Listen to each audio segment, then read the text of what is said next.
lagi natin siyang kasama. So, last week, nag-end tayo sa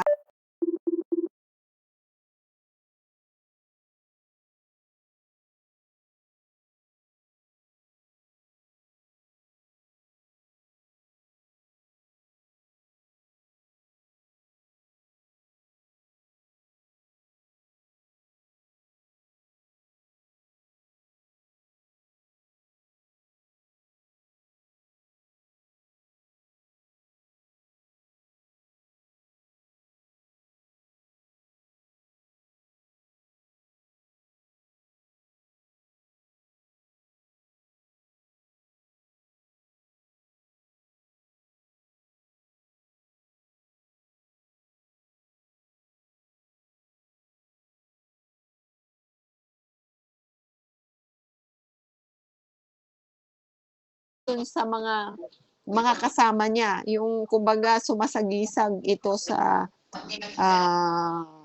ano ang ibig sabihin nung ulap na yon. Kung babasahin natin sa Matthew 25 verse 31, sabi dito, siya ay darating kasama ang lahat ng kanyang banal na anghel. So ang ulap, meaning mga kapatid, ito po ay anghel. So doon sa Isaiah 19 verse 1, sinasabi din po dito na ang Diyos ay isang matulin na ulap.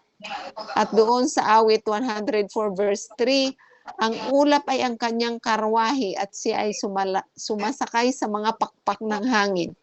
So ito tumutukol po yung ulap po sa banal na kasulatan po ay yung mga anghel. So sa pagpapatuloy po natin, sabi dito makikita siya ng bawat mata.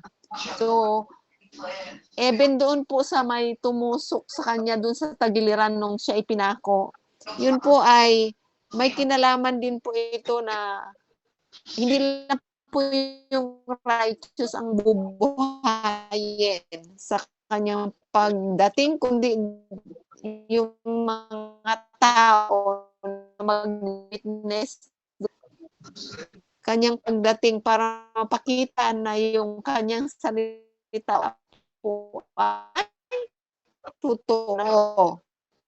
So, dito pinapon sa pakita na para maging witness sila doon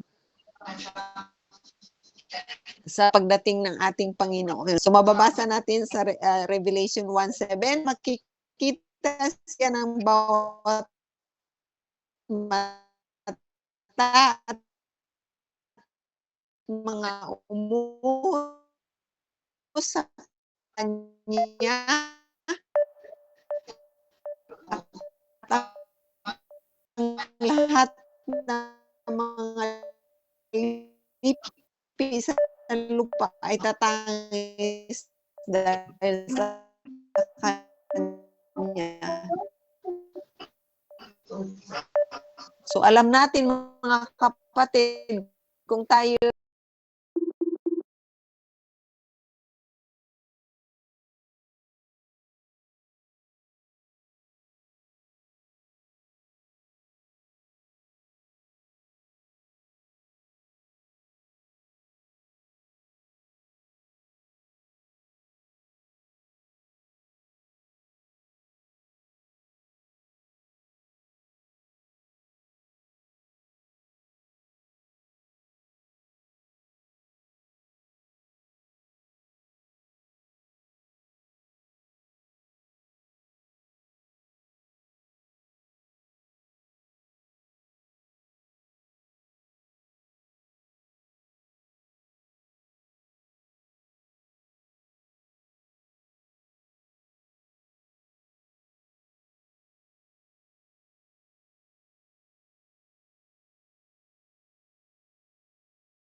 sasama sapagkat hindi sila mabubuhay muli hanggang sa katapusan ng 1,000 taon. So ang masama, alam natin na mabuhay po sila sa third coming ng ating Panginoon.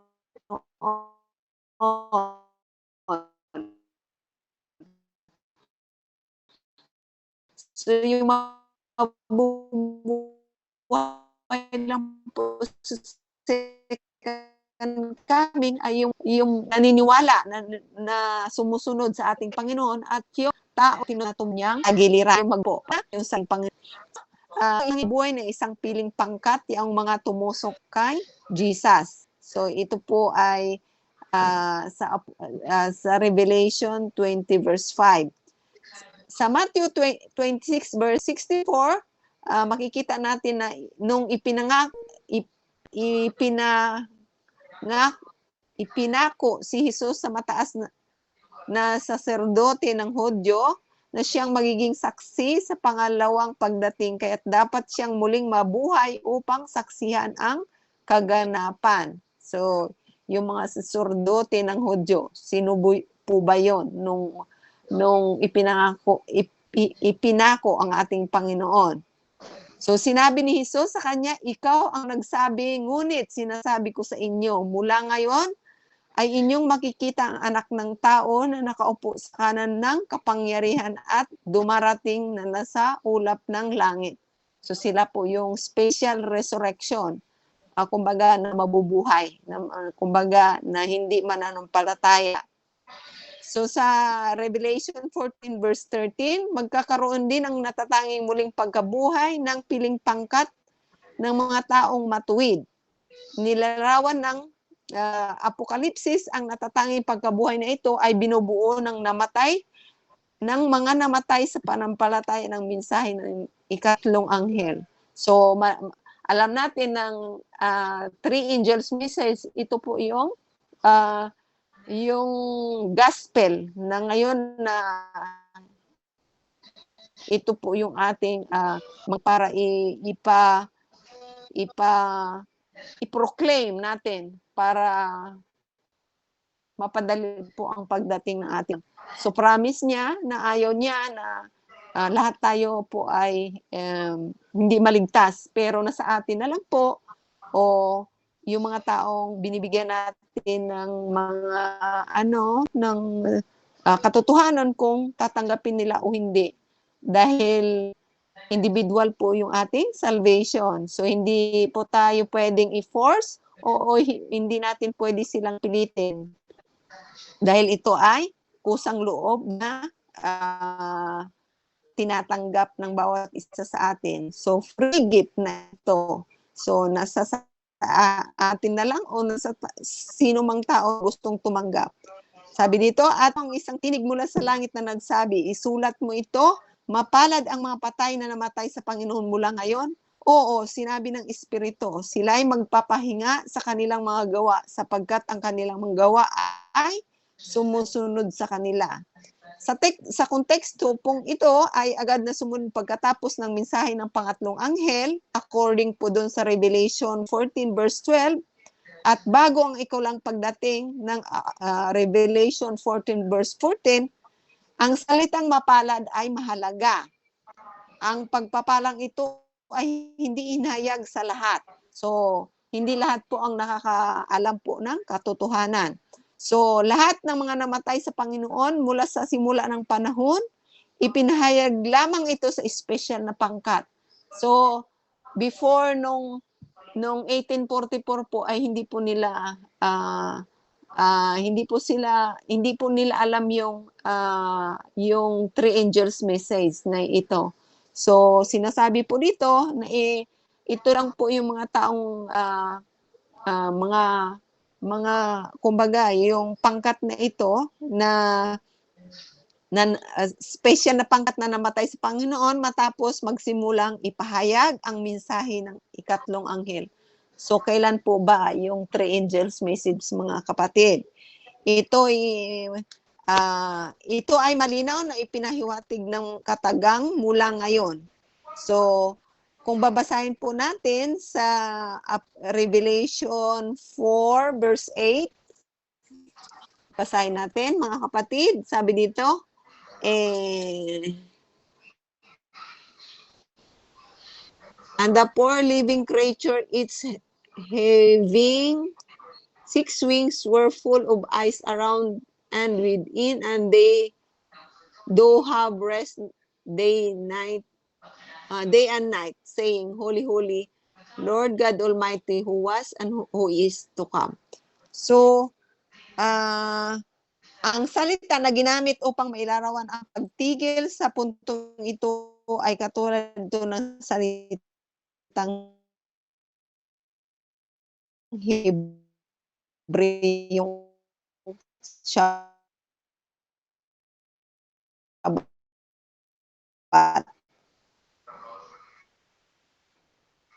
So parang may mali dito mga kapatid. Parang mali. At ng hirap nila ay napailan lang magpakailanman. Magpakailan-kailanman. At sila'y walang kapahingahan araw at gabi. Silang mga nagsisisamba sa hayop at sa kanyang larawan. At sino mang tumatanggap ng tanda ng kanyang pangalan. About ito yung seal of God. Sabat, yung sinabi mo. Sabat. So ito mga kapatid, sinasabi dito, sa ginagawa natin kapag natutulog tayo, ito ay dahilan kung bakit inahambing ng Biblia na 15 na beses ang kamatayan sa pagtulog. So kung titingnan natin mga kapatid, ito po yung yung 'di ba? Yung katuruan na yung namatay ay hindi po dun sa naaayon sa Biblia na ang namatay ay umiikot pa dito sa sanlibutan ito. 'Di ba yung actually ito po yung yung aking topic doon sa Wednesday po, yung ano ba yun, yung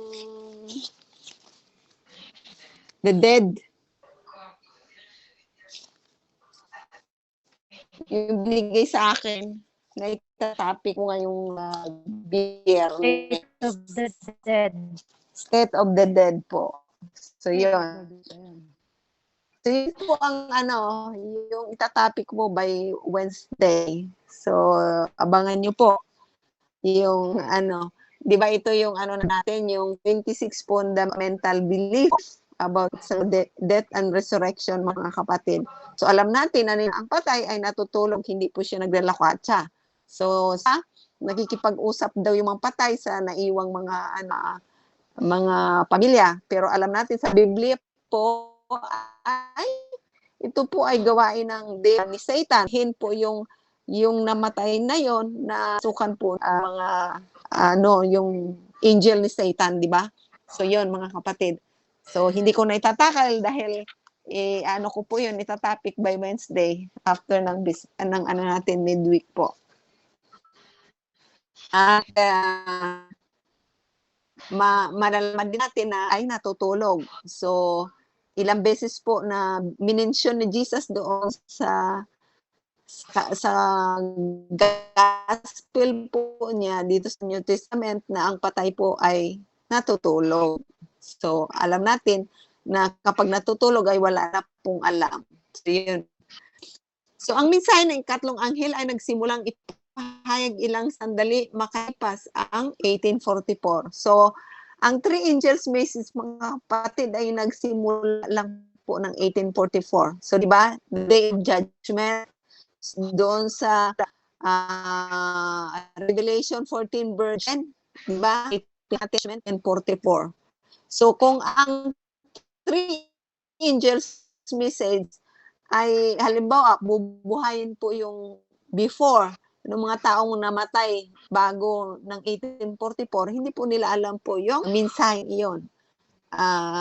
Kasi pinoclaim lang po ang three angels message noong 1844. So kaya't ang mga namatay sa Panginoon pagkatapos ng pinsang ito ay pinagpala ng sa natatanging paraan. Sumapalad po at yung mga taong namatay after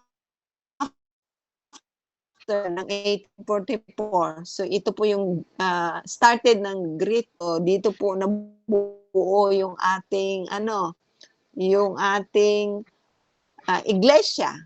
So, Seventh-day Adventist na nakaligtas na lalabas sa pangkalahatang pagkabuhay na magmuli, lahat ay lalabas na special sa muling pagkabuhay. So, ito yung special ng pagkabuhay, mga kapatid.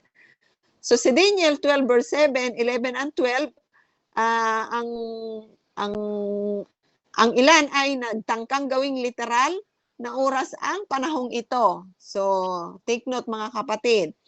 Hinaharap, ngunit hinahadlangan ng Revelation 10 verse 6 ang posibilidad na ito. Ang yugto ng panahon na ito ay kahuli-hulihan at kailang matapos noong 1844. So, alam naman natin na 1844 ay ginagawa ni Satan na wala pong na nangyari dito. So pinipilit niya po na sinisira yung taong ito dahil wala po pong kabuluhan yung 1844. Pero sa ating mga Adventista po ay napaka importante po ang araw na ito.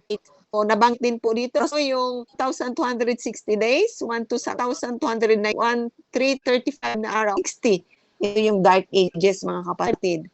So, 1,200. So, makikita natin. So, tuloy natin, mga kapatid. At,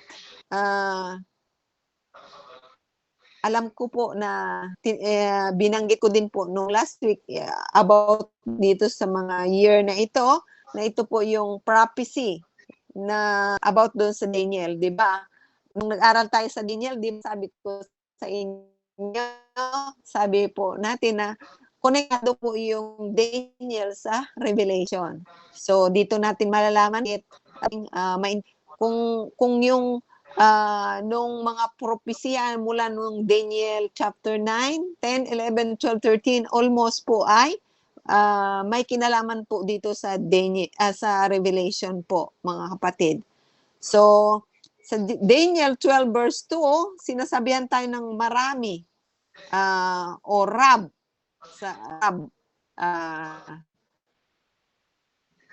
sa mga natutulog sa labok ng lupa ay bubuhayin. Pansinin na hindi lahat ng mga tayo muling bubuhay, ngunit sa halip ay marami. So alam natin na sa Hebrew yung rab po ay marami. So marami po ang buhay, pero hindi ang po ay yung mga taong sumusunod at nanampalataya sa Panginoon at yung mga taong magsasaksi doon nung ipinako ang ating Panginoon. So yun yung dalawang tao pangkat na mabubuhay. So dito ang pagkabuhay ng muli ng isang at ilang maso ay hindi ito maaaring tumutukoy sa pangkalahatang pagkabuhay muli. So take note, mga kapatid. Ang masasama sapagkat hindi sila babangon hanggang matapos ang milenyo. So it's special resurrection po lang ito ng mga masama po. Ang katanungang humihiling na tanungin kung bakit ang mga namatay sa panig noong 1844 ay muling mabubuhay sa natatanging muling pagkabuhay. Bakit kaya, mga kapatid? Bakit hindi na lang muling buhayin sila ng sabay sa matuwid mula sa panahon? So mayroong praktikal na dahilan, mga kapatid. Bakit?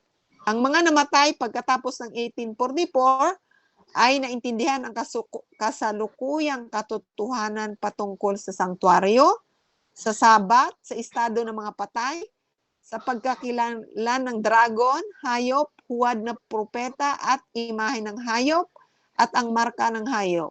So, nalalaman natin, mga kapatid, na yung namatay before ng 1844 ay hindi po nila alam itong three angels message at yung mga pinag-aaralin natin na mga doktrina natin katulad ng Sabat. So nabanggit ko ito about doon mula doon sa Revelation 14 na sinasabi po ay hinam ito. So tayo lang kaya sinabing mapalad dahil alam natin po yung doktrinang ito. Tayo po yung inatasan ng Panginoon para mag-proclaim ng kanyang yung kanyang gospel sa mga taong hindi pa po nakakilala sa ating Panginoon. So kaya tinatawag tayong mapalad. So ang espesyal na pagkabuhay na ito ay hindi maintindihan nila yung kontekstong ito. So particular. So ngunit ang Seventh-day Adventist na namatay pagkalipas ng 1844 at bago sa pagsasara ng pintuan ng awa ay maunawaan ang bagay na ito. So tayo lang po mula noong 1844 hanggang sa close ng probation. So tayo ang nakakaalam nito. So dito, pinag-aralan at ipinapangaral nila ang mga ito. Tatayo sila kasama ang 144 at maunawaan sa ano ang nangyari. So, plan natin mga kapatid na kasama tayo doon sa 144,000. So, kasali tayo doon. So, bukod dito, muling bubuhay ng Diyos ang kanyang bayan upang bigyang katuwiran ang mga ito sa harap ng kanilang masasamang tagapagpahirap. Ang sinugugan ni Satanas ay darating at sasamba sa harap ng mga paa ng bayan ng Diyos sa Revelation 3 verse 9 and 10. So, pansinin ko paano inilarawan ni Ellen G. White ang natatanging muling pagto. So, kung hindi kumbaga ipiniwaliwanag ni Ellen G. White, hindi natin agad ang mga simbolong ito mga kapatid. Kaya napakatin. Kaya tinawag tayong mapalad. So, nakapag-aral tayo ng mga katotohanan ito. Sabi nito, mabubuksan ang mga libingan at marami sa kanila ang natulog sa alabok. Sa lupa ay magigising. Ang iba'y walang hanggang pagkapahamak. According sa Revelation 12 verse 2, ang lahat na namatay sa panampalat katlong ay lalabas sa kanilang libingan na mga niluwalhati upang pakinggan ang tipan ng Diyos tungkol sa kapayapaan para sa mga nag-iingat ng utusan. So, mga kapatid, napakaliwanag. So,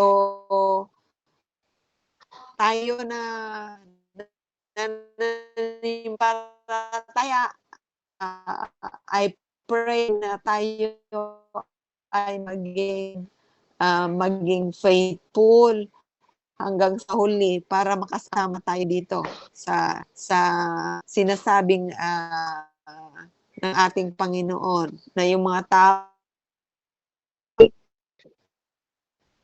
pahimakas sa daing ni Kristo at yung mga higpit na sumalansang sa kanyang katotohanan at ang kanyang bayan na pawang ibabangon upang makita ang kanyang kalwalhatian at upang mamalas ang karangalan, ilalagay sa tapat at masunurin. According po ito sa Great Controversy sa libro ni Ellen G. White.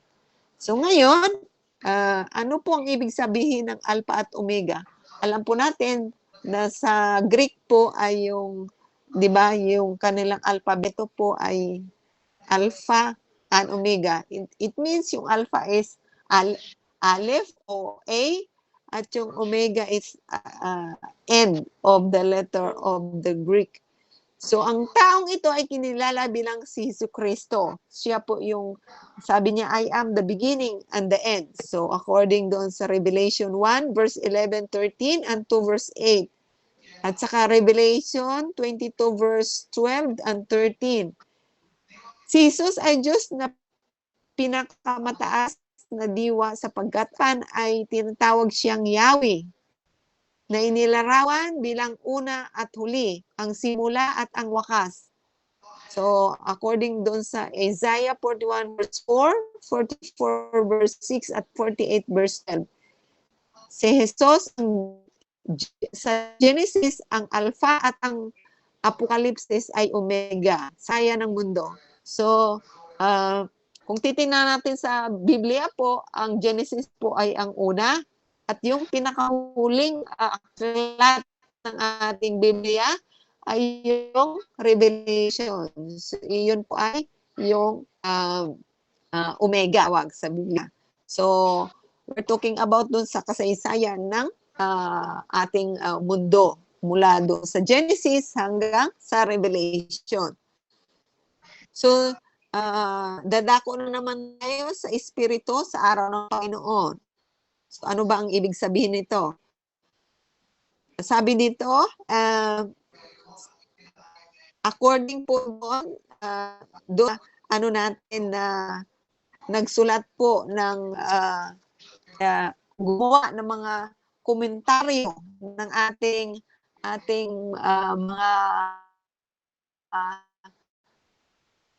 mga special po dito sa Revelation. Katulad nitong Revelation po kung si Stepanovic at Samuel Bakshoki. So, yun, ang hirap naman pong basahin na. So ito po ay nagtatalo po sila na ang kaugnayan ng araw ng Panginoon sa Palestine ay kapareho ng araw ng Panginoon sa lumang tipan. So di ba tinutukoy po dito na sinasabi po dito sa Revelation na I am in the spirit of the Lord's day. So, 'di ba sinasabi ni John Renano po vision mula doon sa island ng Patmos nung sinulat niya po itong the book of Revelation ay sinasabi niya na nasa araw ng the spirit of the Lord's day. So ang Lord's day ay tinutukoy po ay sa atin ay yung Sabado. Kahit si Jesus, 'di ba, pag sinasabi niya mula doon sa sa Mark ay sinasabi niya, ako ang araw ng ng Sabat, 'di ba? Sabi niya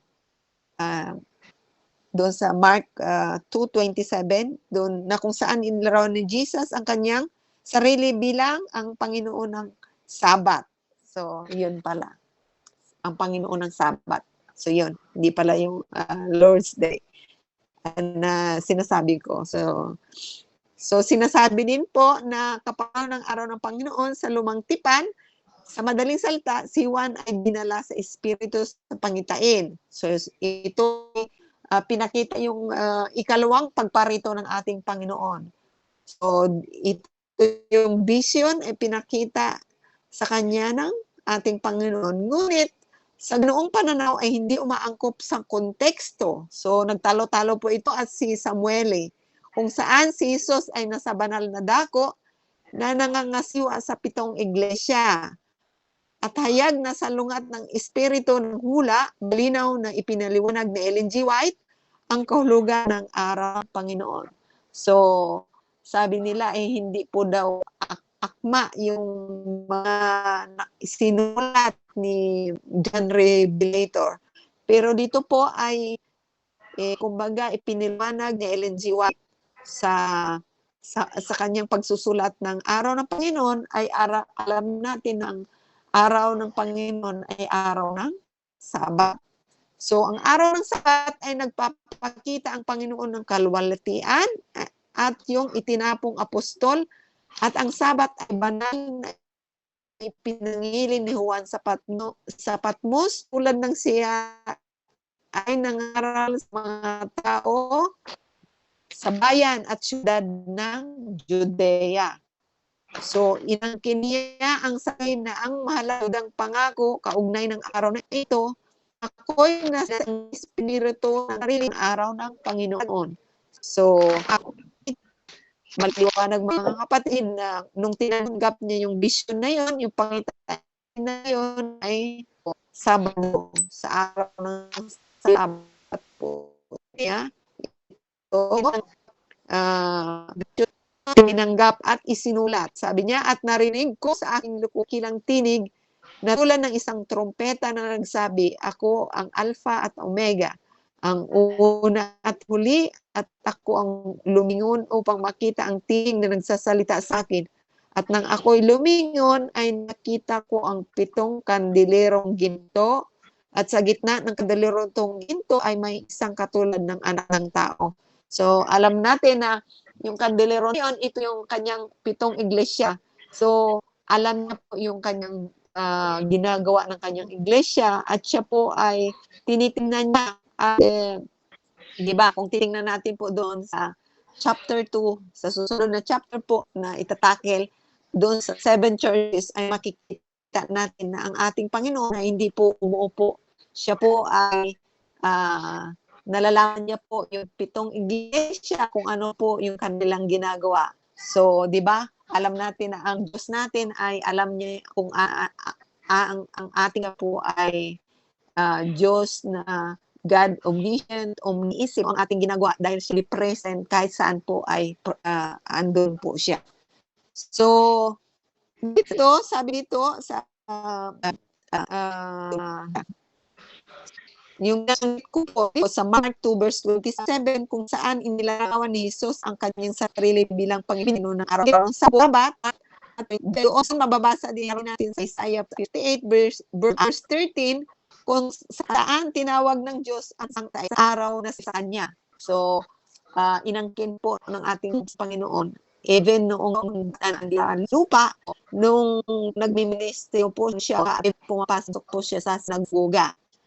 So, sa John 4:13, papadala ang banal na Espiritu bilang Jesus itawan at tagapagsalita.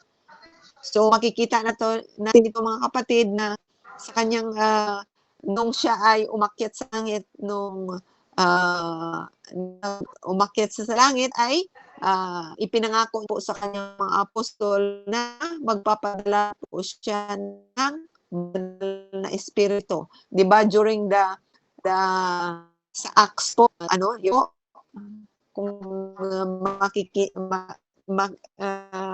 kung ating babasahin po yung nangyari po doon sa sa sa kanyang mga apostol nung ipinadala niyo po ang banal na espiritu mula doon nung sila po ay nasa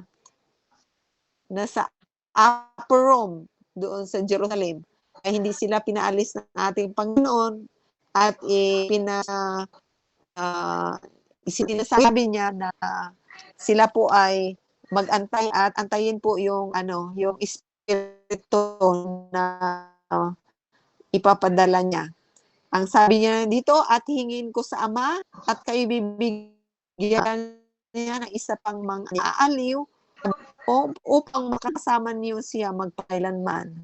So, ito po yung Holy Spirit na ngayon po ay kasama natin yung nagtuturo sa atin, gumagabay sa atin at ito po yung nagsasabi sa atin ng mabuti at masama.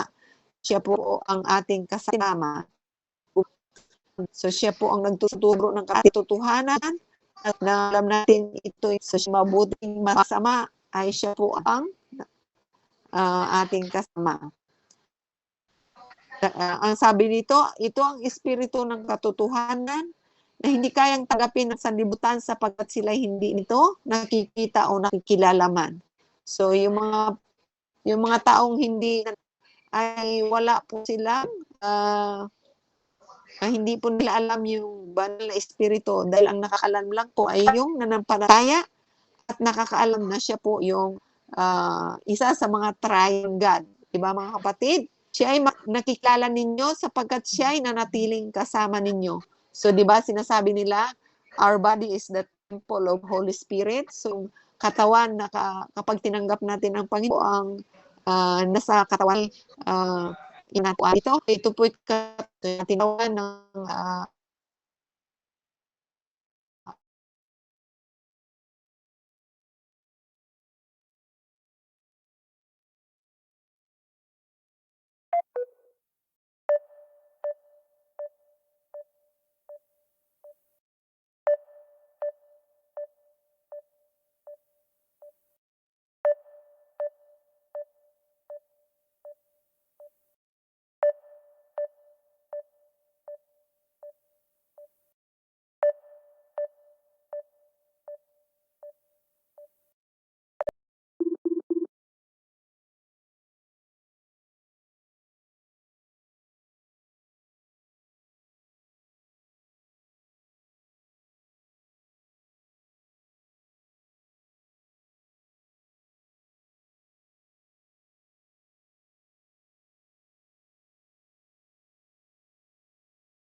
book ng Revelation.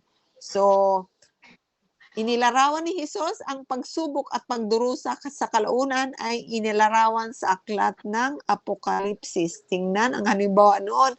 Kung titingnan natin, babasahin natin sa John 16. So, makikita natin mga kapatid, sa John 16, basahin nga natin para maintindihan natin yung ibig ko sabihin. John 16, 1-3. Sabi dito, and these things I have spoken to you that you should not be made to stumble. They will put you out of the synagogue. Yes, the time is coming that whoever kills you will think that he offers God's service.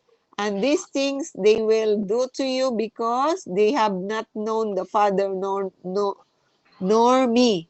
So, maliwanag dito mga kapatid na tinutukoy po dito na ang nakakaalam lang po ng Trinity po ay yung mga naniniwala po doon sa ating Panginoon. Especially po sa ating mga Adventista na alam natin na ang God the Father, God the Son, and God the Holy Spirit ay pareho po yung entity nila. So, yung kanilang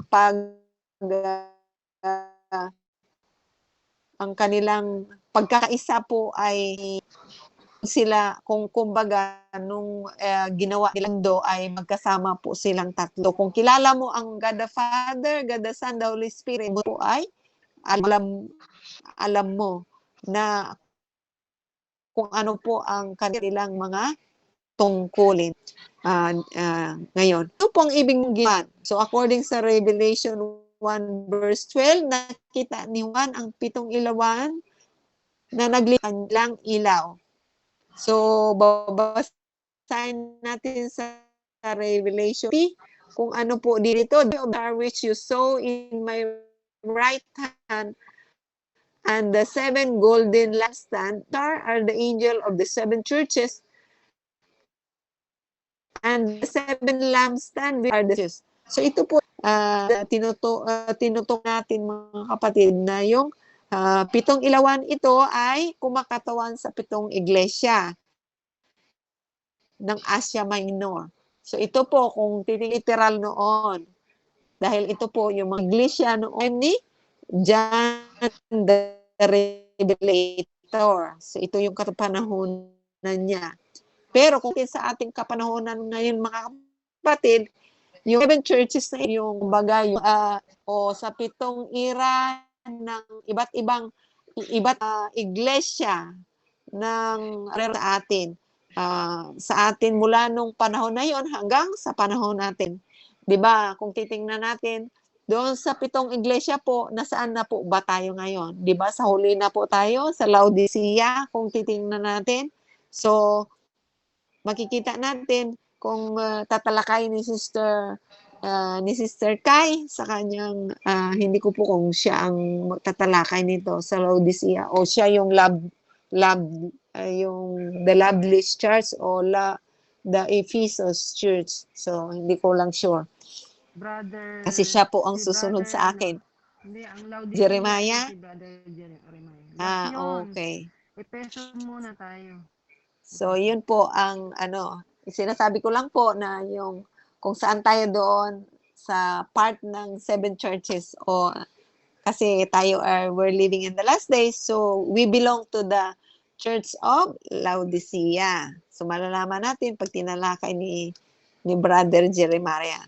So ang 7, kumbaga, na kumakatawan naman sa 7 yugto sa kaysaysayan ng pangkalahatang iglesia. So ito po yung kumakatawan po sa kasaysayan ng yugto ng iglesia dito sa mundo. So ang iglesia ay dapat magliwanag.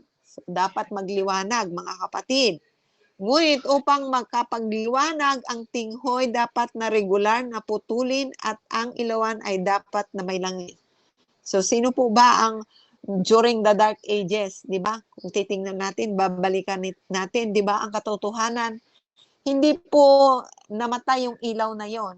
Bagkos, kumbaga sa ano, umiindap-indap.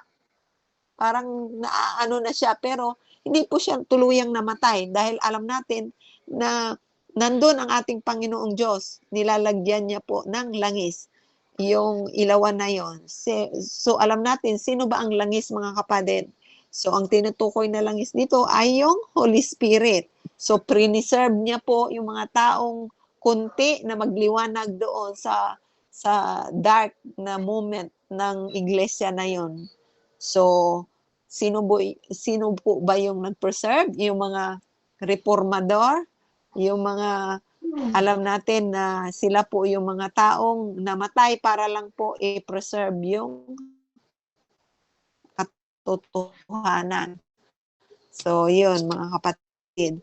So, sa Leviticus 1:4, dito ang gawain ng punong saserdote na tiyakin na ang tinghoy ay napuputulan at ang kandilero ay may sapat na langis. So, 'di ba sa Old Testament, sino po ba ang ang saserdote noon? 'Di ba si Aaron? Siya po yung priest doon na siya po ang nagsituit na palagi po na may langis yung ilawan doon sa sanctuaryo po. Si Aaron ay isang inilarawan na si Kristo na ating punong saserdote. Kung noon, si Aaron, ngayon sa ating panahon po ay ang ating Panginoong Hesus. Kung babasahin natin sa Hebrew 8 verse 1 and 2. Sa Revelation 1 verse 13, sinasabi na si Hesus ay nakita na naglalakad sa gitna ng ilawan. Nangahulugan po ito na si Hesus ay lumalakad sa gitna ng kasaysayan ng iglesia. So tinitingnan niya po lahat ng mga ginagawa ng kanyang iglesia dito sa lupa. Ano ang ginagawa niya habang naglalakad siya sa gitna ng 7 ilawan na kumakatawan sa 7 magkakasunod na yugto ng kasaysayan ng iglesia? Sabi dito, pinanatili niyang nag-aalab ang ilaw ng iglesia. So, yun po ang tungkulin ng ating Panginoong Hesus. Sinasabi din po dito ay ito ay isang paglalarawan ng ating sungkod sa makalangit ng sanktuaryo bilang ating punong saserdote. Paulit-ulit na tinutukoy na si Jesus ang kanyang sarili bilang anak ng tao sa panahon ng kanyang ministeryo. So, ang Daniel 7 ay may impormasyon sa paglalarawan ng Revelation 1, ngunit ang makasaysayang kaganapan ay magkakaiba. So, makikita natin mga kapatid na samantalang ang Revelation 1 ay nagsasabi na sa ministeryo ni Kristo sa banal na dako sa kanyang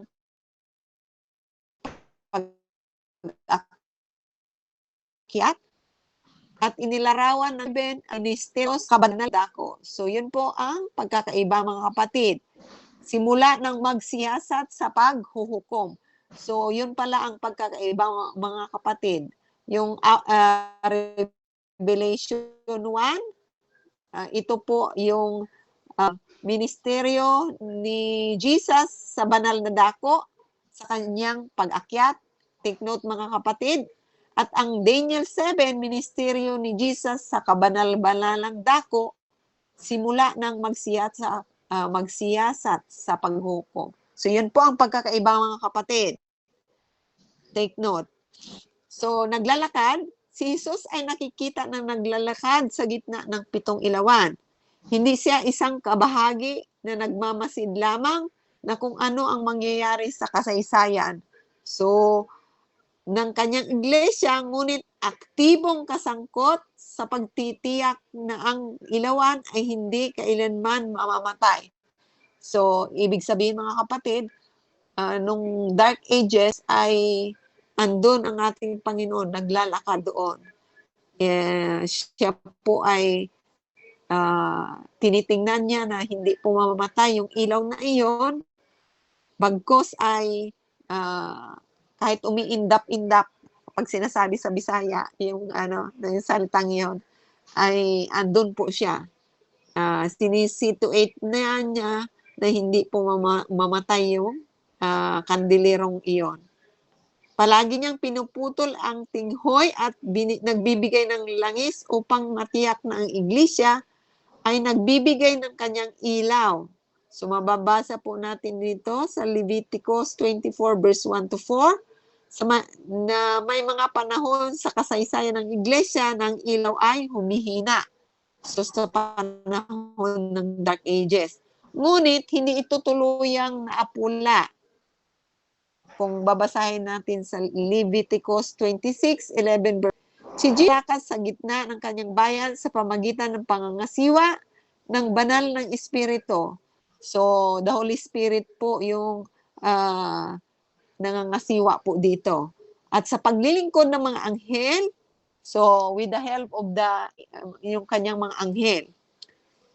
So, pinag-uusapan ang tungkol sa noon, doon sa conference noong 1901 kung saan inayos ang istruktura ng denominasyon Adventista na sinabi na Ellen G. White. So yung ating mga istruktura ng ating iglesia ay inayos noon. Ang mga anghel ng Diyos paroon at parito sa kongregasyong ito, nais kong alalahanin ito sa bawat isa sa inyo, gayon din ang Diyos na nagsasabing siya ang naghihilom ng mga sugat ng kanyang bayan. So, ito po ay sulat niya sa General Conference Bulletin noong April 25, 1901. So, nakadetalye po yung ginawa ni Ellen G. White sa gawain ng ating Panginoon. Si Kristo ay sinasabing lumalakad sa gitna ng gininto ang kandilero sa ganito ay binibigyang paglalarawan ang kanyang kaugnayan sa iglesia. Palagian siyang kaugnay ng kanyang bayan. Alam niya ang kanilang tunay na kalagayan. So, di ba? Kung babasahin natin doon sa seven churches, may mga puna, may mga pagsaway, di ba? May mga pangako ang ating Panginoon kasi alam niya po ang nangyayari. Nakikita niya. So, nakikita niya ang kanilang ayos, kanilang kabanalan, kanilang pagtatalaga sapagkat siya ay punong saserdote. So, take note mga kapatid. At tagapamagitan sa mga sanktuaryo sa itaas, gayon man ay lumalakad siyang paroot parito sa gitna ng kanyang iglesia sa lupa. Taglay ang hindi napapagod na pagbabantay at pagmamalasakit. Nagmamasid siya upang makita kung ano ang tanglaw ng sinumang bantay niya ay dumidilim o namamatay na. Kung ang kandilero ay maiiwan sa tao, ang aandap-andap na liwanag nito ay tuluyang mamamatay. Datapwat siya ang tunay na bantay ng bahay ng Panginoon, ang tunay na katiwala ng mga korte ng templo, ang patuloy niyang aruga at natiling biyaya ang bukal ng buhay at liwanag. So yan po ang pagpapaliwanag ni Ellen G. White doon sa kanyang mga sulat. So makikita natin mga kapatid. So ano ba ang iibig sabihin ng roba, yung robe? So kung sa Tagalog, ito po ay tinatawag na padores. So ngayon ko lang naririnig po yung roba ay padores. Yung robe na suot ng ating Panginoon. So ang padures ay isang mahabang balabal na ginamit ng punong saserdote. So ito din po yung damit na sinusuot ni Aaron tuwing papasok po siya sa sanktuaryo para po magwisik noong yung mga dugo, 'di ba? 'Yun ang nagsisimbolize doon kay Jesus. So, 'di ba? She is the coming Messiah na yung kanyang 'di ba yung promise dun sa Genesis 3 verse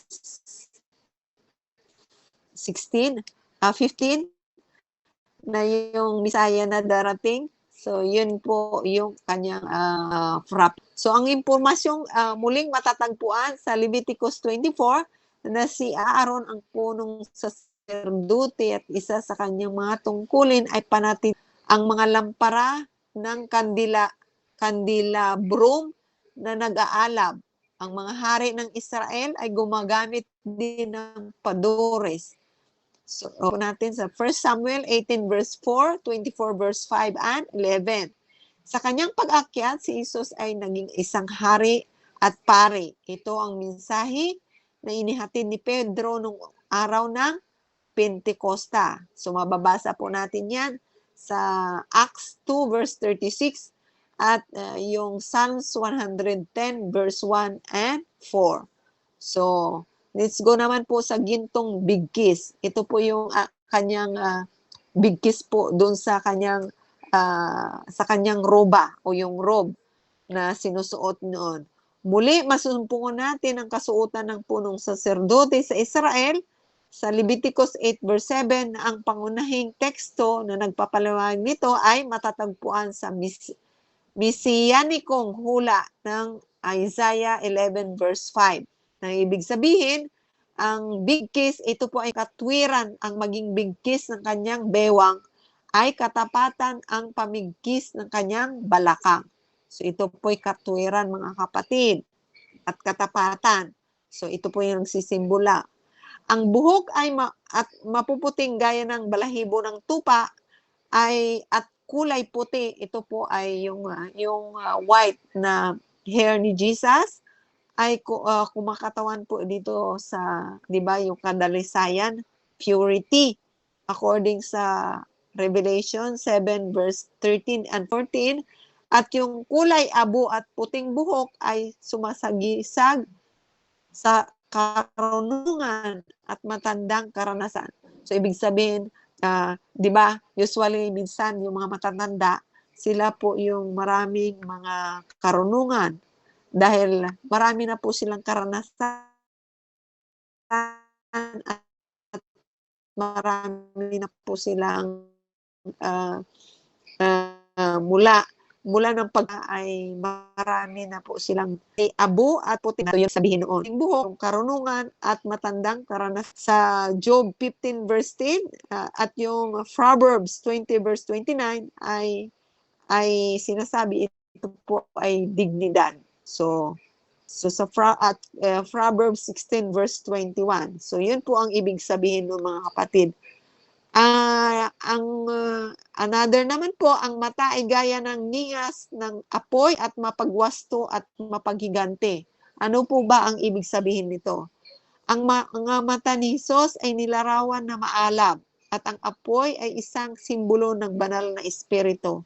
So 'di ba nung yung Pentecost, 'di ba, yung banal na espiritu ay isang parang apoy na mula sa langit ay kumbaga dumapo doon sa mga apostol doon sa Pentecost Day, 'di ba? So yun yung apoy na yun yung banal na espiritu. Ang mga mata ay kumakatawan sa karunungan sapagkat alam ng espiritu ang lahat at malalim na nagsasaliksik ng mga bagay ng Diyos. So kung babasahin natin ito sa Ephesians 1 verse 18. So yung mata ay karunungan, 'di ba? Sinasabi doon sa Revelation, mababasa din natin mga kapatid na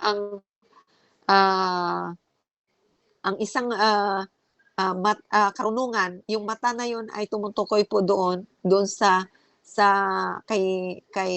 mga pope, at yung pope na yun ay ginamit ni Satan na yung mata ay yung karunungan na makalupa, hindi yung karunungan na mula sa itaas. Dahil yung karunungan na yun ay yung mga bagay na hindi mula sa itaas. Hindi po yun pure at hindi po yun kumbaga mula bigay ng ating Panginoon. So hindi po yun dalisay. So yun. So, alam ng Espiritu Santo at naunawaan ang lahat. Yun, mga kapatid. So, naging isang likas na tao, nakita ni Jesus ang lahat sa pamagitan ng paggawa ng Banal na Espiritu. So, alam natin na ang Banal na Espiritu ang nagtuturo sa atin, naggagabay sa atin, siya sa atin kung ano ang masama at mabuti, siya po ang konsensya natin. So, siya ang kanyang kinatawan. Kung babasahin natin sa Zechariah 4 verse 10 at Revelation 5 verse 6 at saka Revelation 2 verse 18, kung saan ang mata ni Jesus ay nakikilala bilang 7 espiritu ng Diyos. So, yun ang sinasabi na ipinadala sa lahat ng lupa. At yung Revelation 1 ay nagwawasto sa diwa kung saan nakikita ni Jesus ang kasalanan. So alam ko at iyong mga gawa, sabi niya din doon, na may hangad na lipunin ito. So di ba, pagdating ng ating Panginoon, yung mga taong hindi matuwid ay, di ba, sabi nila, tabunan sila ng bundok dahil hindi po sila mag-access doon sa kumbaga yung holiness, kumbaga yung holiness ng ating Panginoon. So hindi nag-i-exist po yung mga kasalanan doon. So in Revelation 19 verse 12, sinasabi sa atin na makikita ulit ng mga tao ang mga matang iyon. Ngunit sa konteksto ng ipinapaalam sa atin ng aklat ng Revelation na kapag nakita ng masasama ang mga matang iyon sa pagdating ni Jesus ay magtatago sila sa yungib. So sisigaw na bumagsak sa kanila ang bato upang maitago sila mula sa mukha ng ating Panginoon. So di ba? 'Yon hinihingi po nila na bagsakan sila para hindi po sila makakita yung di ba yung liwanag ng ating Panginoon, di ba? No one see the Father because sabi nga ng Panginoon, kung makita mo, sabi niya kay hindi ka mabubuhay. So, kapag tayo makasalanan, tayo ay mamamatay. So, sa Revelation 6:15 verse 17, magiging huli na para sa mga mata ang gampanan ang bahagi ng pagsasaayos. 1 verse 12, sinasabi sa atin na ang Espiritu ang gumagabay sa paggalaw ng mga anghel. So, di ba? Kasama ng Holy Spirit yung mga anghel. Katulad ng mga propeta, habang sila nagkakaroon ng vision po, ang nagdidikta po sa anghel ay yung Holy Spirit at yung anghel po ang nagdidikta doon sa mga propeta. Gumagalaw sila sa gaya ng kidlat. Sila ay tulad ng mga sulo na apoy. So we're talking about the angel.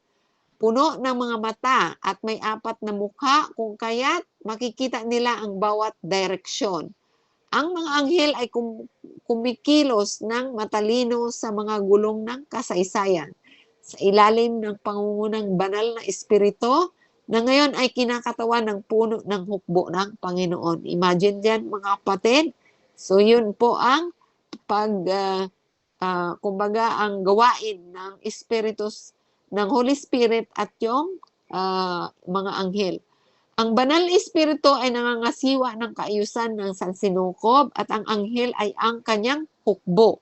So yun yung utusan ng Holy Spirit, yung mga anghel. Ang mga anghel ay tagapamagitan sa pamagitan ng langit at lupa na inilarawan ng hagdan na nakita ni Jacob sa kanyang panaginip. So, imagine mga kapatid, so nung si Jacob, yung kanyang panaginip doon na nakita na may hagdan paakyat sa langit. So, yun, namamagitan po yung mga anghel. Sa ugnayan sa pagitan ng banal na espiritu at paglilingkod ng mga anghel ay malinaw na inilarawan sa Ezekiel 1 verse 12 and 14 kung saan ang mga anghel ay nagpapakilos ng mga gulong ng kasaysayan sa ilatos spirito. Mga kapatid, kahit doon, di ba, sa review, tao doon na gumawa sila ng building na gusto nilang Torre ng Babel, di ba? Sino po ang inutusan ng Panginoon para guluhin yung mga taong yon? Di ba? Ang mga angel po. So, para hindi po sila magkaroon ng para hindi sila magkaintindihan.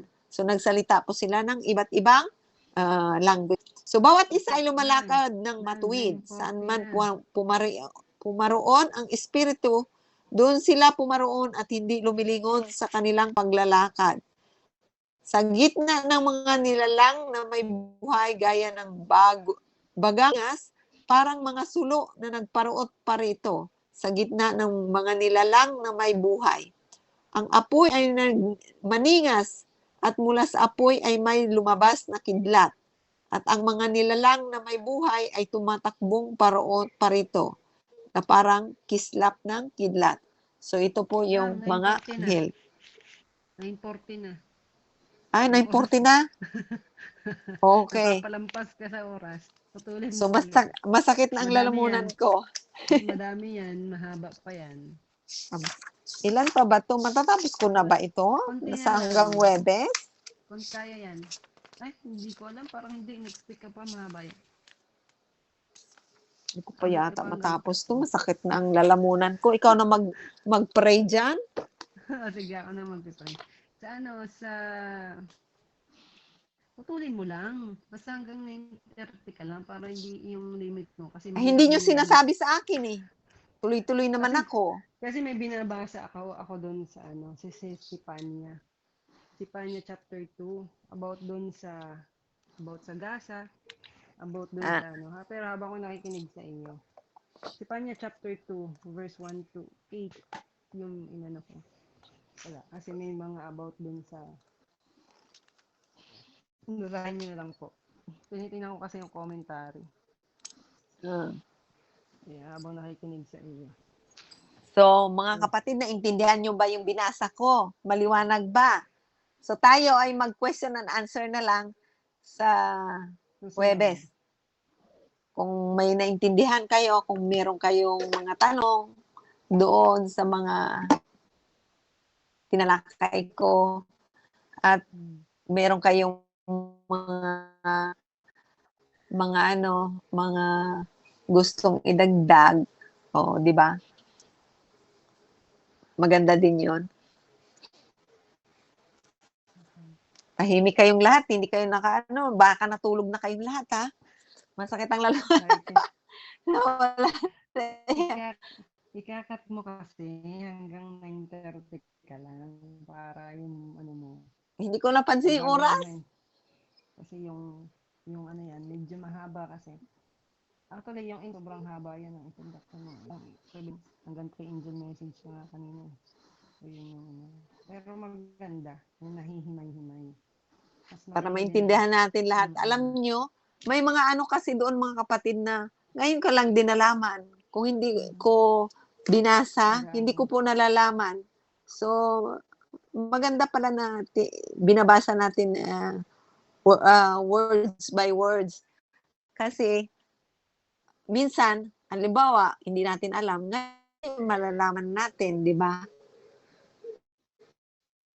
So, yun importante. Maganda may kopya kami. Kasi minsan, para nasusundan din ba? Kasi para may-review. Kasi kung papakinggan lang namin tapos hindi review, parang mamaya nakakalimutan na.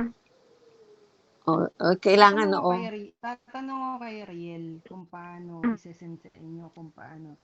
Kasi meron kami doon na the church, meron kasi kami yung piniprint na 7 churches. Angel message. Tani ay siya ang binigyan natin ng ang So, maaari Hindi, ang translate niya na is Bible training talaga. So, doon ay yung mga pledges, yung mga ginamit na pagpapatranslate na para maggawa. Tapos, yung halimbawa, pag may na-print, na print yung libro, ibebenta yon para maging pambili ng mga bond paper. Kasi isang din yan eh. Di ba makita mo naman natin ako, pambili din yun ng mga bond paper. Yung halimbawa na benta yung mga na-print. So yun ay project ng Bible training. So ngayon, merong na iba. Alam ko meron din. Meron na namang sirena. Nanay! Meron na naman, te. Ito na, ulit ulit. Na naman. Si Maya. Hindi, robot. Meron. O, yun. Batyam, Holon. Nanay!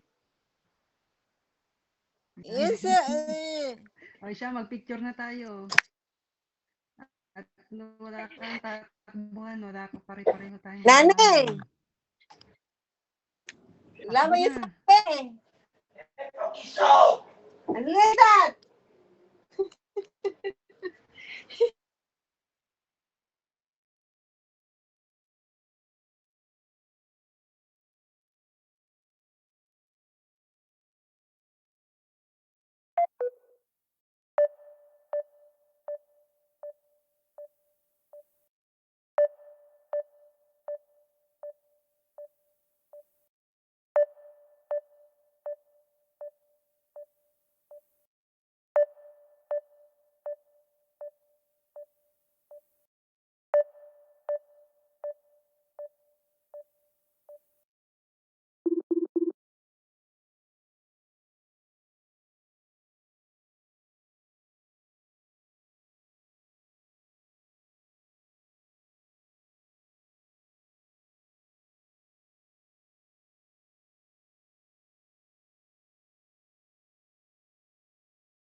Pero sa Tel Aviv mismo, wala pa. Never ba?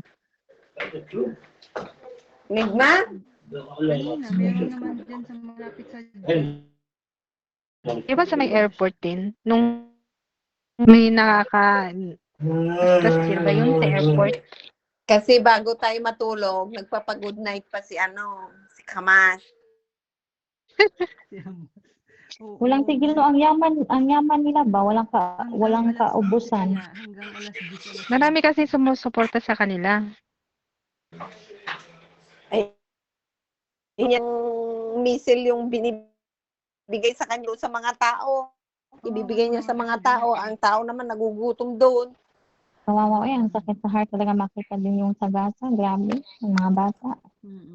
Kaya nga. Kawawa din sila. Pati yung mga Arab din dito sa Jerusalem, kawawa. Wala silang mga work kasi lalo na yung mga cleaner sa mga apartment or hindi sila pinapapasok ng government nila doon at dito. So, paano sila nabubuhay? Paano sila mabubuhay din ngayon kahit wala sila doon sa gera? Pero parang ang unfair din naman ng mga lang naman sila doon, mga civilians. Yung civilian kasi ang naapektuhan. Pag sinabi kasi Hindi, takot ang mga Israeli kasi. Oo, takot Oo, na. pero dinadamay na nga nila syempre kakain din naman yan. Bibili din ng pagkain, anong gagastusin. Dahil dyan ate, Kawawa. protesta mo yan. Pag ganito talaga, Kawawa talaga. Tsaka naapektuhan din yung mga Arab dito kahit hindi sila kasali. Para na din sila kinukondem ba?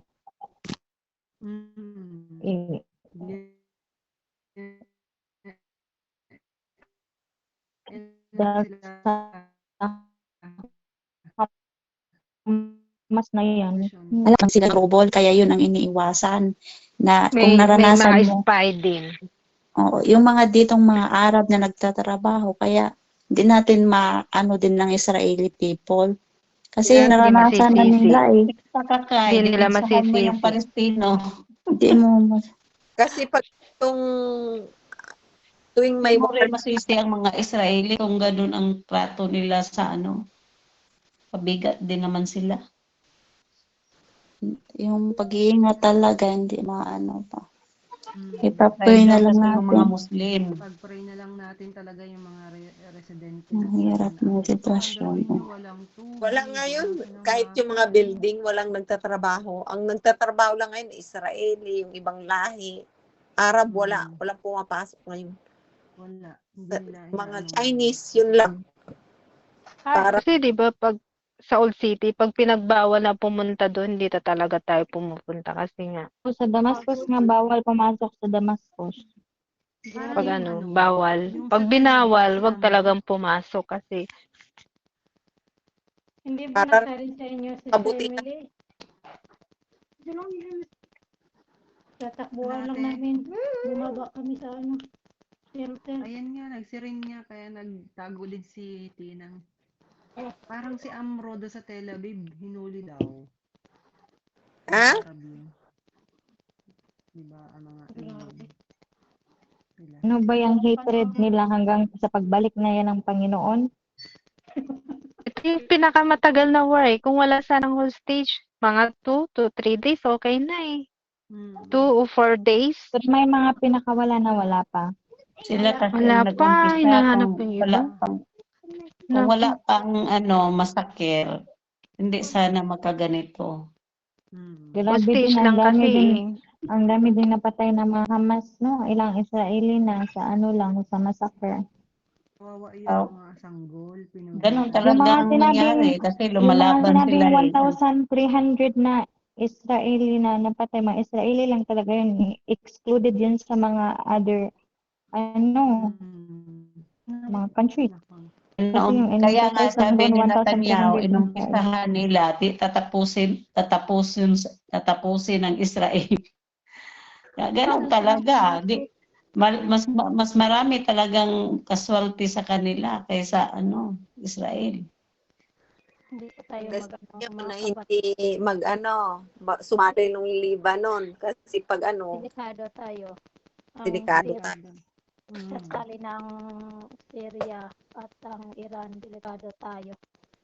Kaya nga. Paghanda na tayo mga kapatid. Parang may yata may warship na sa Mediterranean Sea, 4 guys. Nakapwesto para ganun kung sakaling Ano kaya sasali ang nabubuhay yung Lebanon. mga tao sa Sderot tsaka dun sa Gaza ba na everyday may putok, na ang lakas-lakas, sabog dito, sabog doon, Doon, from time to time. nasa hotel na Dito nga, kinakabahan na tayo pag nagsiren pa lang, minsan-minsan lang. nasa hotel Doon na kaya. Nakalikas na sila. Ang mga Nasa tao doon, dinala na sa ilan. Ang iba Yung, nandito. yung dito sa Sderot, pero yung doon sa Gaza, siguro, mga civilian, wala na mga kawawa tao, eh. pinalikas na. Sa Gaza. Likas bago pinasabog yun eh. Oo. Binalita pa yun? Nung Mga Sunday, pinalikas mo na nung Sunday, di ba nagputo ka ng Saturday, tas Sunday, nandun, pinalikas na. May mga sasakyan na nag-rescue sa kanila eh. nilagay na sila sa mga hotel. Gobyerno Kawawa ng din yung ano nila, no, yung mga civilian nila doon, baka si controlled din pala sila ng Hamas. Para din silang naloko.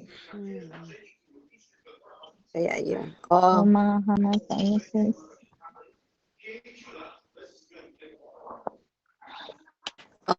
ini first a prayer request. I-send nyo kay Mga prayer request niyo mga kapatid. Ang dami ipag-pray. Ano nangyayari ngayon? Nadadamay ng Jerusalem. Oh, ni-start na nila.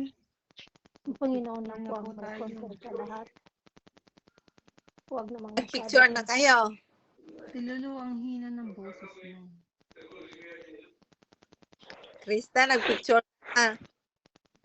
Wala pa. The moments. Grabing takbo ko. Mag-open na po kayo ng camera habang wala pang siren ulit. Oo. Mananakbo Mamaya. na naman tayo dito.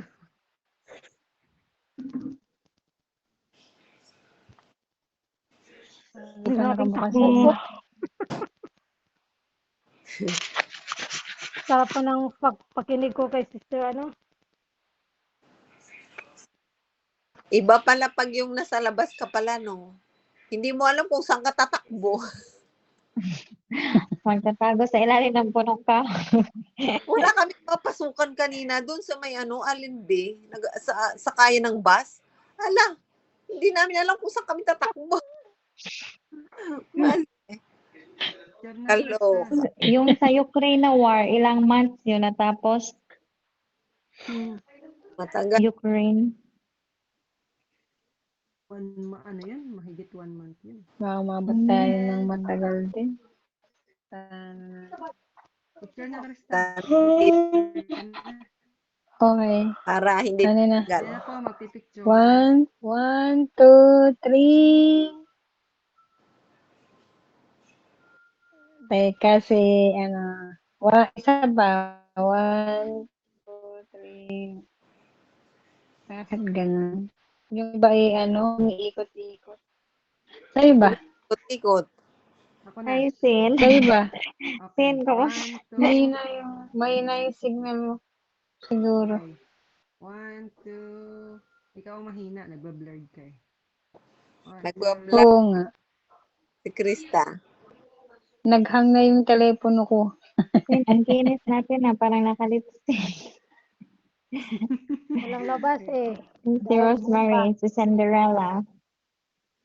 Naghang na yung telepono ko. Oo nga, nagano ka. Mga prayer request po natin, mga kapatid. Yung mother ko, yung health niya, sinusumpong na naman yung niya. Diabetic niya, Hindi ko hypertension. Paki-pray naman po ang... nagsasalita po si Che. I-send nyo sa natin grupo para i-pray ni ano. Parang naghang yung telepono.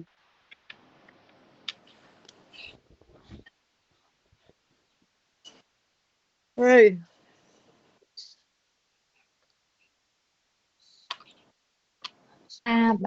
Paki-pray po din po yung namin, yung Evangelistic Crusade Church namin na initiate ko through fundraising at maraming salamat sa mga nag-share. So, ito po yung pangalawang crusade na na-raise ko mga around siguro 80,000 pesos sa dalawang church. So, thank you sa lahat na nagbigay.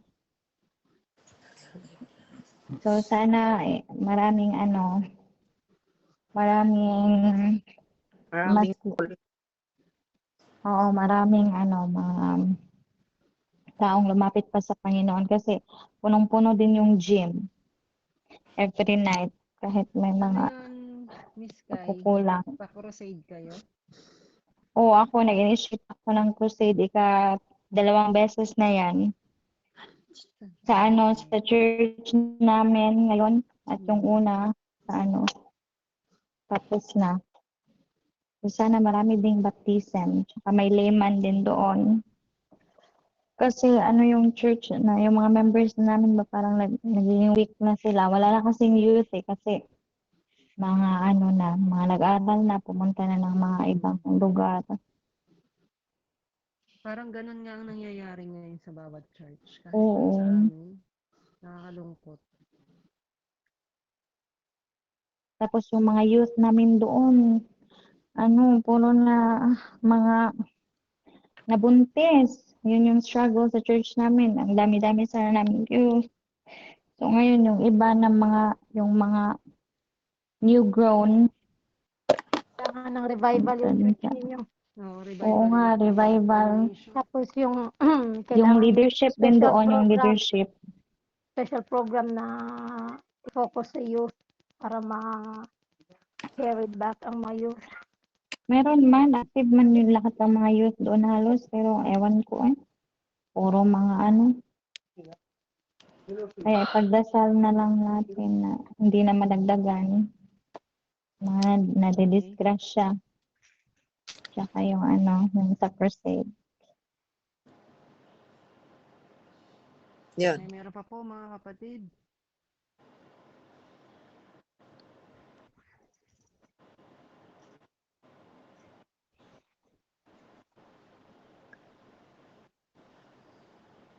Tayo manalangin mga kapatid. Holy Spirit of God, dwell in us in our lives. As I My soul, we will sing for control of love. Spirit of God, dwell in us. Dakila naming Diyos na makapangyarihan ka po sa lahat, may-ari ng aming buhay. Sa mga oras na ito, kami po ay nagpapasalamat sa pagkakataong ito na pinagkaloob niyo po sa bawat isa sa amin na kami muli ay nakapag-aral ng inyong banal na salita, lalong higit sa aklat ng Revelation, na kung saan ay dapat na maunawaan ng bawat isa sa amin ang tungkol sa inyong propesiya na kailangan magaganap bago dumating ang aming Panginoong tagapagligtas na si Jesus Christ. Dalangin po namin na ang aming mga mapapag-aralan sa aklat ng Daniel at Revelation ay magbigay inspirasyon at magpatatag sa aming pananampalataya at relasyon sa inyo. At magamit namin ito hanggang sa muling inyong pagbabalik. At dalangin din po namin, Ama, ang aming mga napapag-aralang ito ay ma-share namin sa aming mga pamilya na hindi pa kasama sa pananampalataya, ang aming mga kaibigan, ang aming mga kakilala, ang aming mga employer, ang aming mga araw-araw na nakakasalamuha. Tulungan kami, Ama, na maipakita ang inyong mga ang inyong karakter at talong higit maipahayag ang inyong mga banal na salita. Ama, tulungan kami na maging asin, maging liwanag sa bawat tao na aming nakakasalamuha. Tulungan din po kami, Ama, at patatagin sa aming relasyon sa inyo at sa aming pananampalataya sa inyo. Bigyan kami ng matibay na pananampalataya at relasyon sa inyo. Nagkaroon kami ng time upang mas lalo kaming lumago sa aming relasyon sa inyo. Makapag-aral kami bigyan kami ng time para makapag-aral kami, masticate ang inyong mga banal na salita. Nang sa gayon, ang bawat napapag-aralan namin ay ito ang mag-reflect sa buhay ng bawat isa sa amin. At lalong higit, maisabuhay ang karakter ni Kristo na siyang magagamit namin hanggang sa muling ng pagbabalik. Ama, sa mga oras na ito, kami po ay may mga espesyal na panalangin. Una na po ang lola ni Ate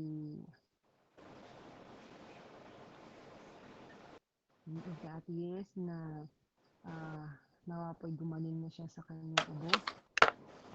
Tinutuin niyo po siya ng inyong mapagpagaling na kamay upang kagalingan ng kanyang maranasan. At ganyan din po ang prayer request ni Ate Lulu para po sa kanyang mga anak, yung kanyang yung future plan. At ganyan din po ang mga plano niya para sa kanyang pamilya at sa kanyang mga anak. At ganyan din po, Ama, dalangin din po namin sa inyo ang mother ni Ate Che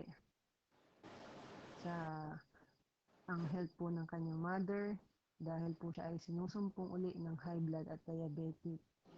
Alam namin, Ama, na kayo lang po ang makapangyarihang doktor na maaaring magpagaling sa kanya. Alam namin na walang imposible sa inyo. At ganyan po, Ama, nilalapit din po namin sa inyo ang mother ni Ate Ori na kanina po ay nadulas at napabagsak ang ulo at ang kanyang likod. Dalangin po namin na wala pong ibang naapektuhan sa kanya at nawa po ay maging maayos po ang resulta ng mga itutest sa kanya para po yung kanilang pag-aalala ay maibsan. At ngayon din po, Ama, patuloy na kagalingan po ang aming idinadalangin sa inyo. At ngayon din po, Ama, ang prayer request ni Sister Kai sa kanyang church, Ama, sa kanilang lugar na ngayon ay nagsasagawa ng crusade. Dalangin po namin na ang crusade na ito ay maging pagpapala sa kanilang lugar, lalong higit sa kanilang miyembro ng church na ito. Sa gayon, Ama, ang bawat isa ay magpagamit, lalong higit sa inyong gawain, magkaroon ng revival, reformation upang ang bawat miyembro ay patuloy na lumago sa pagkakilala at pananampalataya sa inyo. Nawa po ang bawat makikinig sa crusade na ito ay mabuksan ang kanilang puso't isipan at matanggap kayo na personal na tagapagligtas sa kanilang mga buhay. At yun din po, Ama, batid niyo po na marami ngayong church sa Pilipinas, sa iba't ibang lugar na na, na kailangan ng revival reformation. Alam namin na ang kaaway ay gumagawa ng kaparaanan upang mabuwag ang inyong mga anak. Tulungan ang bawat isa na kayo po ang manguna sa bawat membro ng iglesyang ito. At nang sa gayon ay sa bawat pagsubok na nararanasan ng bawat isa ay ma-overcome ito.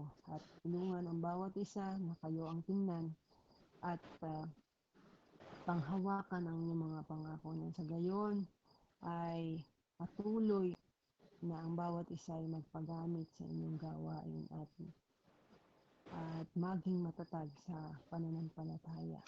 At gayon din po, Ama, nilalapit din po namin sa inyo ang gera na nangyayari ngayon sa bansang Israel, ang Gaza. Ay batin niyo po na marami pong residente ang naapektuhan dahil po sa gerang ito. Ang mga na residente sa Gaza na wala pong makain, walang matulugan ng ayos, at walang mainom na tubig. Tulungan sila, Ama, at alalahanin sa mga oras na ito.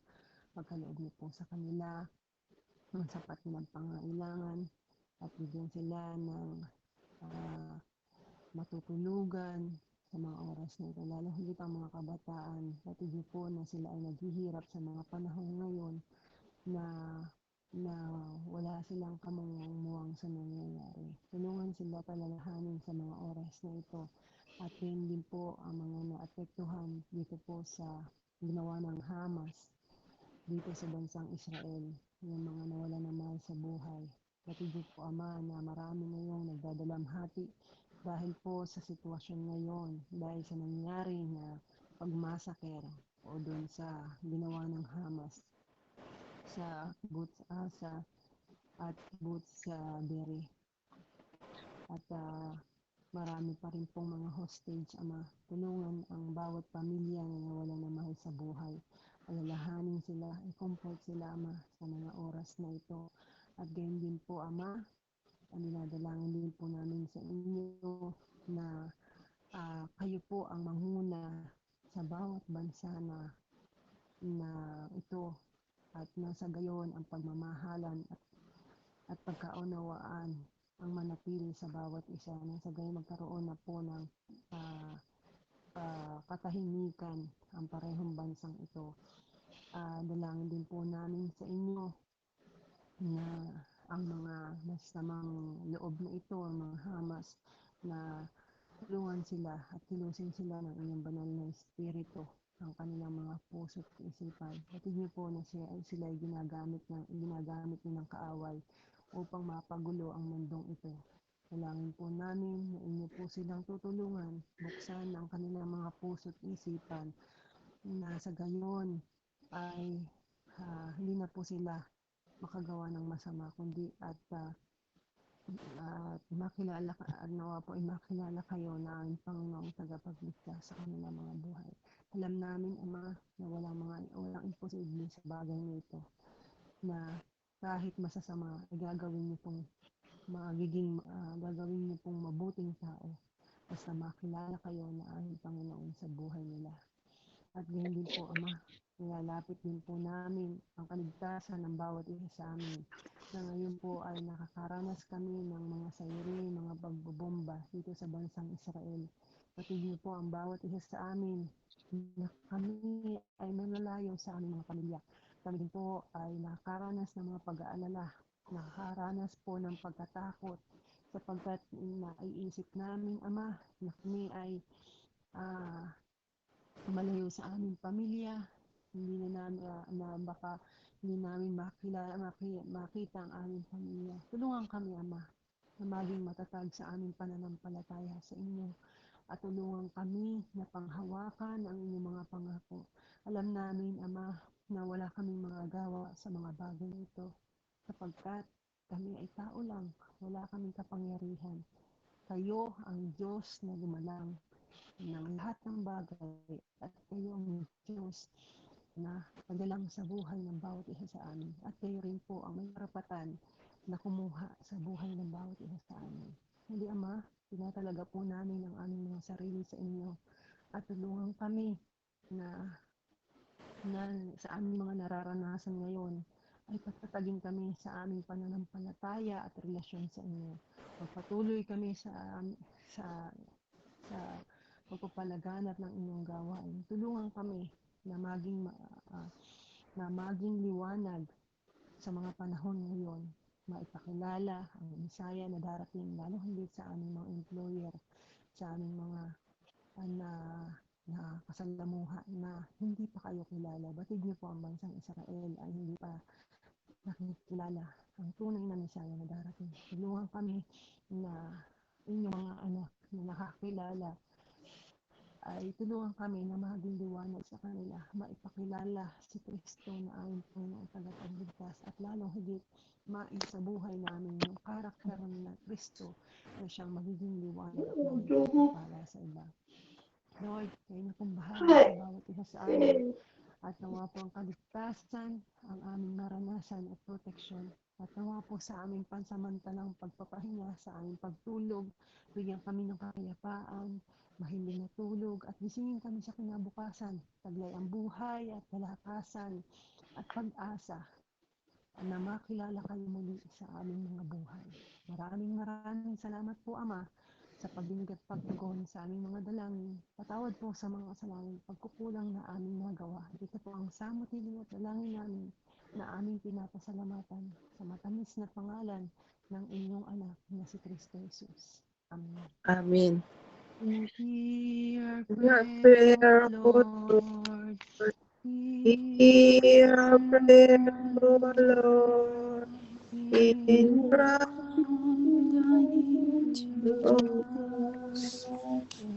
and grant us peace. Amen.